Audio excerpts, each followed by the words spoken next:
El siglo XVI, el humanismo y el Renacimiento. El siglo XVI está repartido entre dos reinados, el de Carlos I y el de Felipe II. España construye su imperio y ejerce la hegemonía mundial. La llegada de un rey extranjero al trono, Carlos I, origina la guerra civil de las comunidades, que fue ganada por el ejército real. En su reinado, se lucha contra Francia por la posesión de Italia y contra los protestantes alemanes. Felipe II prosigue la lucha contra ellos en los Países Bajos. Contra Francia consigue la victoria de San Quintín. Contra los turcos la victoria de Lepanto. Pero contra Inglaterra sale derrotada. En el interior doblega a los moriscos y el alzamiento de Aragón. Incrementó las conquistas de América y Asia e incorporó Portugal a la corona española en 1580. Por aquel entonces España tenía unos 10 millones y medio de habitantes. Es una época en la que se consagra el absolutismo real. Sometida al rey, la aristocracia se jerarquiza estrictamente. En el último lugar se situaban los hidalgos, orgullosos y normalmente pobres. La Iglesia tiene un gran poder y dispone de casi la mitad de las rentas del país. Es una época de desarrollo de la burguesía que está empecinada en ennobrecerse. Las clases populares vivieron con prosperidad hasta mediados del siglo. Después se empobrecieron y de ahí la abundante mendicidad y la picaresca. Los artesanos y los campesinos carecían de honra y no podían aspirar a la hidalguía. Es una época esta en la que se desarrolla una enfermiza preocupación por la limpieza de sangre. Es una época de antisemitismo, es decir, no se podía tener ascendientes judíos o moros. El poseerlos producía deshonra, menosprecio y sospecha. Por otro lado, florecen los estudios de geografía, cartografía y náutica, algo menos los de ciencias naturales, ciencias exactas y medicina, y muchísimo se desarrollaron los estudios de teología y el derecho internacional, que es de creación española, así como el estudio de la historia. En arquitectura se desarrolla el plateresco y el herreriano. En pintura destacan nombres como Juan de Juanes o Berruguete, y sobre todo la figura del Greco.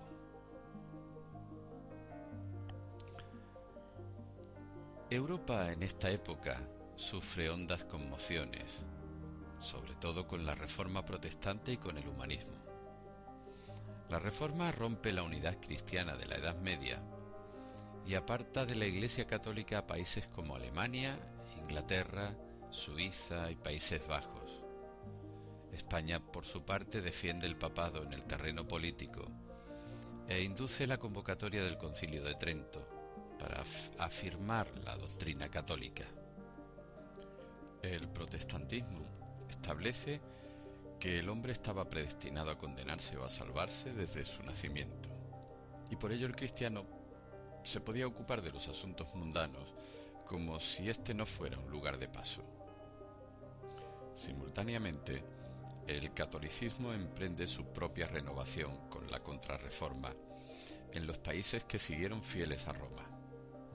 Se busca una espiritualidad nueva que lo devuelva a la pureza evangélica y lo defienda de la herejía. Ignacio de Loyola funda la Compañía de Jesús y se lleva a cabo la reforma de los carmelitas de la mano de Teresa de Jesús y Juan de la Cruz. La inquietud religiosa es enorme y brotan frecuentes herejías de orientación protestante o no. La Inquisición las persiguió, así como cualquier rastro de judaísmo o de islamismo. En Trento, nuestros teólogos combatieron la doctrina protestante y reafirmaron la doctrina católica tradicional según la cual el hombre es responsable con su conducta de su salvación o de su condena. Pero a la vez el movimiento humanístico estaba en marcha. Se había iniciado en Italia en el siglo XIV con el impulso de Petrarca. Petrarca fue quien difundió estos ideales. Él quiso restituir a Italia su antiguo esplendor en un momento de fragmentación política y les propuso el modelo de la Roma clásica. Escribió en latín y en italiano, pero en el siglo XVI fue grande la repercusión de su obra italiana, sobre todo el Cancionero, un conjunto de poemas de amor inspirado por la vida y la muerte de su amada Lau. La influencia de Petrarca que reciben los poetas españoles, sobre todo Garcilaso de la Vega, o poetas franceses, ingleses y portugueses, marca la aparición del Renacimiento en las literaturas de estos países. El humanismo se extenderá en los siglos XV y XVI por toda Europa. Notables humanistas españoles fueron Elio Antonio de Nebrija o Francisco Sánchez de las Brozas, alias el Brocense.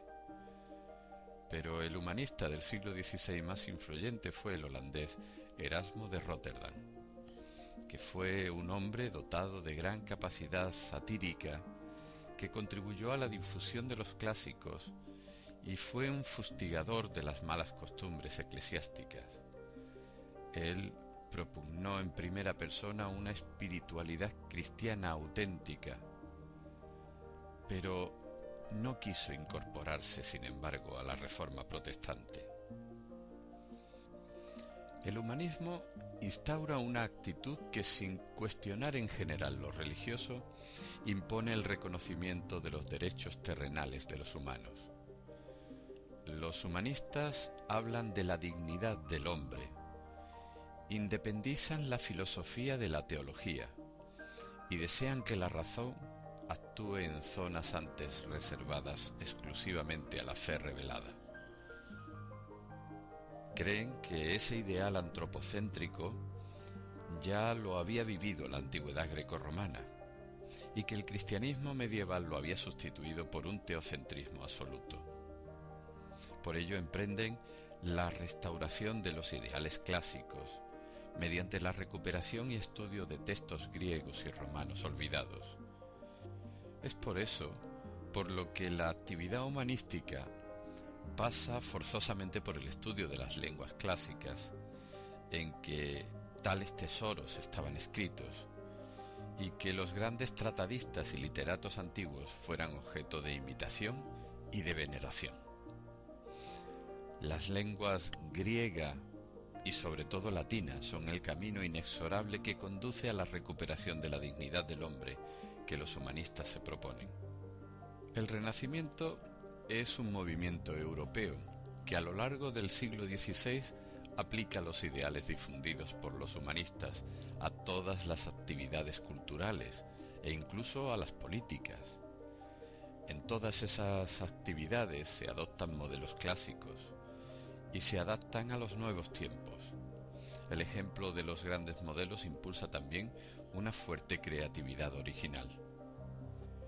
En Europa surgen las naciones, que aspiran a ser nuevas Romas, es decir, fuertes estados centrales con una proyección imperial. Y es por eso, por lo que aunque la veneración por el latín es total, se impulsa el cultivo literario de las lenguas propias de cada país, como afirmación de ese ser nacional, y se aspira a que las lenguas nacionales alcancen la elegancia y la dignidad de la latina. La literatura del Renacimiento en España presenta un deslinde perfecto entre literatura profana y literatura religiosa. Todo ello consecuencia de la separación entre estas dos naturalezas del hombre que el humanismo había impuesto. A la literatura profana la caracterizan estos hechos. En lírica se adoptan los motivos poéticos y la métrica del petrarquismo italiano. En la narrativa persiste el gusto medieval por los libros de caballerías, pero nacen dos géneros netamente españoles, la novela picaresca y la novela morisca, y se incorporan la novela pastoril, de imitación italiana, y la novela bizantina, y cierra el siglo la figura enorme de Cervantes.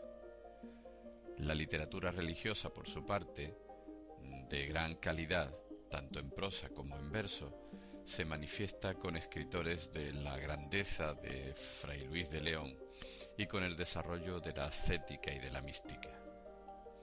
En teatro, la única obra medieval que se conserva es la representación de los Reyes Magos, obra del siglo XIII.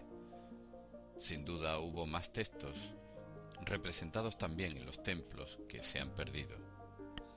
Del siglo XV es la representación del nacimiento de nuestro Señor, escrita en verso por Gómez Manrique, tío del poeta Jorge Manrique. Pero es a fines del siglo XV, principios del XVI, cuando el teatro alcanza ya plena presencia con el salmantino Juan de la Encina, a quien se ha llamado el patriarca del teatro español. Escribe sus églogas, todavía inspiradas en asuntos religiosos como la Navidad, la Pasión y la Resurrección, con intervención de pastores, y más tarde, y tras una larga estancia en Roma, adopta modelos italianos y compone obras profanas como la égloga de Fileno, Zambardo y Cardonio y la farsa Plácida y Victoriano. Estas obras se representaban solo en salones de palacio, en la Universidad de Salamanca o con motivo de ciertas festividades religiosas. Hacia 1535 vienen a actuar en España compañías de cómicos italianos que traen su propio repertorio y que alcanzan un gran éxito. El sevillano Lope de Rueda, movido por la acogida que el público dispensa al teatro, funda la primera compañía de teatro española y recorre el país representando comedias propias inspiradas en fuentes italianas y también intercalados en los actos o en los entreactos sus famosos pasos en los que se funda la fama del autor. Se trata de obritas cortas con personajes populares y argumento cómico, con diálogos agudos y graciosos y ambiente realista que constituyen el precedente de los entremeses. A lo largo del siglo XVI se suceden los intentos por encontrar fórmulas de teatro que satisfagan al público, en especial las tragedias. Se adoptan modelos latinos y los temas son de raíz clásica, o lo que es más importante, tomados de la historia nacional. Y en este esfuerzo trabajaron Juan de la Cueva, Rey de Artieda, Argensola y Cervantes. Pero todos estos intentos quedan superados por Lope de Vega, que crea la fórmula de la comedia nacional, recibida con entusiasmo por el público y que desde finales del siglo XVI y hasta el siglo XVIII estará vigente en la escena española con seguidores como Tirso de Molina y Calderón de la Barca. En la lírica se produce la primera manifestación del Renacimiento. La aparición de la influencia italiana, dejando al margen el intento malogrado del Marqués de Santillana, tiene un momento preciso. El escritor Juan Boscán fue persuadido por un amigo diplomático veneciano, Andrea Navallero, para que adoptara en español los temas y los metros que se cultivaban en su país. Boscán hizo el ensayo con éxito y convenció a su amigo Garcilaso para que también lo hiciera. Los metros que Boscán y Garcilaso introducen en nuestra poesía son el endecasílabo y combinaciones del endecasílabo y del heptasílabo, y aclimatan definitivamente diversas estrofas como el soneto, la lira, la estancia, los tercetos encadenados y la octava. Con Garcilaso y con Boscán se instauran definitivamente en España los metros y estrofas que hemos dicho hasta nuestros días. Ese cambio en las formas es solidario de un cambio en los contenidos. Estos siguen refiriéndose al amor, pero con la notable novedad de la sinceridad de los sentimientos. Aquellos poetas le siguen otros muchos a lo largo del siglo, que constituyen la escuela petrarquista española. En la segunda mitad del siglo descuella la figura de Fernando de Herrera, quien encabeza la llamada escuela sevillana, en la que se percibe una ornamentación mayor que en Garcilaso y en los castellanos, una abundante exhibición de recursos estilísticos. Esta escuela representa en España el manierismo, con que en toda Europa acaba el ideal de sencillez refinada que el Renacimiento se había impuesto en sus comienzos. Contemporáneo de Fernando de Herrera es Fray Luis de León, que rechaza la temática amorosa de los petrarquistas, pero adopta sus formas para escribir una poesía de hondo valor moral y cristiano, con influencia de los grandes poetas latinos. Como resultado del impulso que el cardenal Cisneros había dado al estudio de los escritores espirituales europeos, aparece tardíamente en España una literatura ascética y mística, cuyo esplendor se había producido en otros países un siglo antes. La literatura ascética se ocupa de los esfuerzos que el espíritu debe realizar para alcanzar la perfección moral. De este modo, los escritores ascéticos aconsejan sobre los caminos que conducen a la salvación. Entre todos ellos destacó Fray Luis de Granada, dominico y gran predicador. Con una prosa vigorosa aprendida en Cicerón, escribió obras muy importantes como la Guía de Pecadores y la Introducción al símbolo de la fe.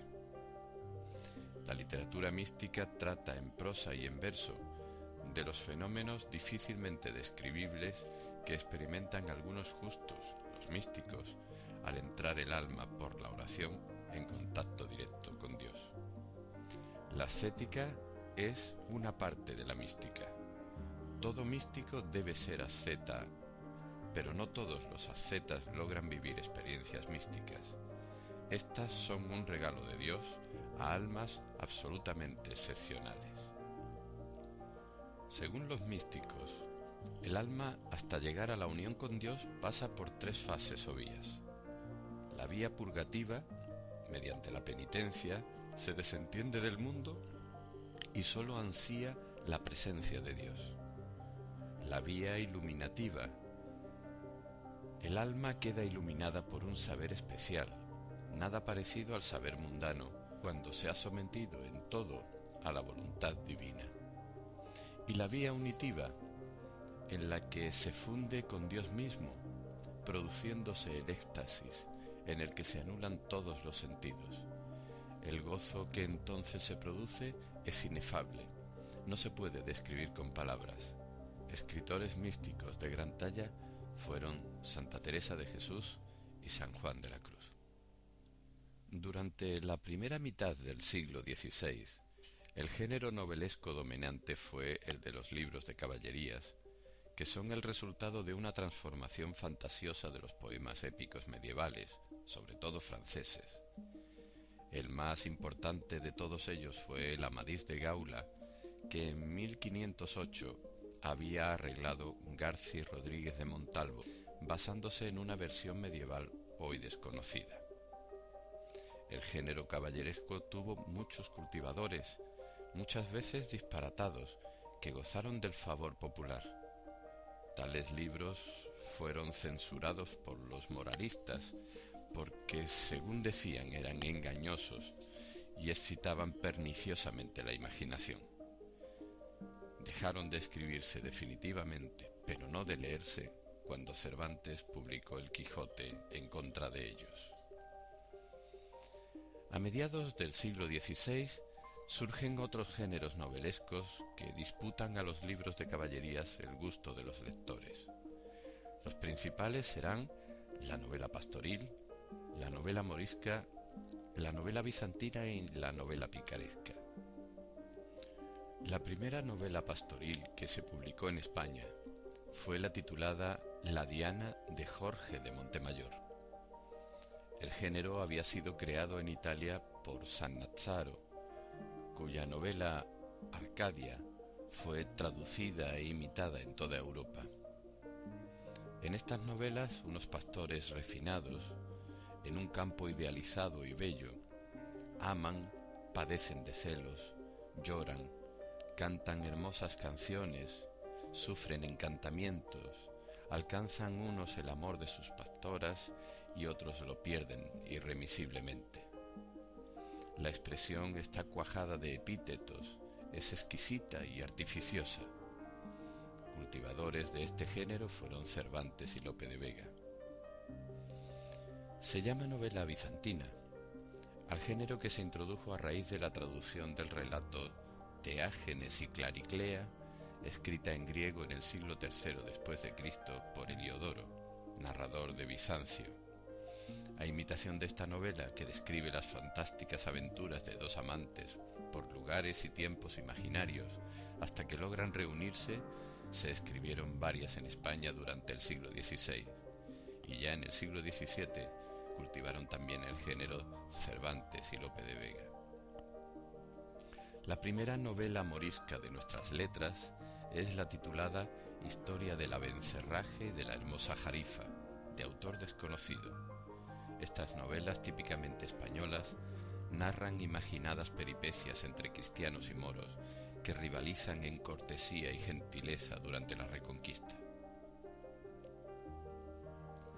Pero el género más importante de los narrativos del Renacimiento va a ser la novela picaresca. Este género lo crea una novela anónima, El Lazarillo de Tormes, aparecido en 1554. La segunda aportación al género es La vida del pícaro Guzmán de Alfarache, publicada en 1599 por el escritor sevillano Mateo Alemán.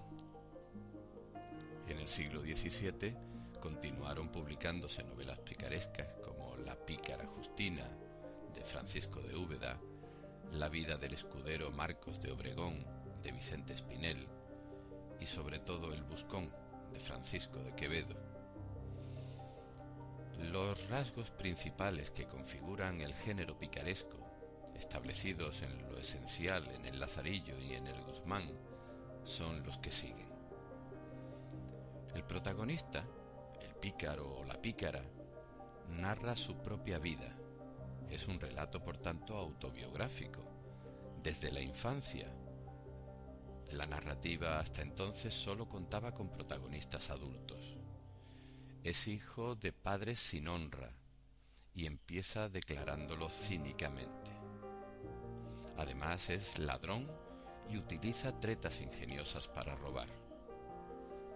Aspira a ascender en la escala social, pero no logra salir de su estado miserable.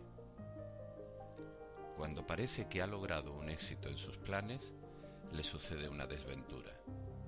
Por tanto, suerte y desgracia se alternan en su vivir. No narra nunca sucesos fantásticos, sino verosímiles. El realismo será la nota dominante en este tipo de novela. La novela picaresca española, junto con El Quijote, induce el nacimiento de la llamada novela moderna, por tratar de asuntos de la realidad contemporánea y no de invenciones imaginarias y fantásticas como hasta entonces había ocurrido en la narrativa antigua, medieval o renacentista.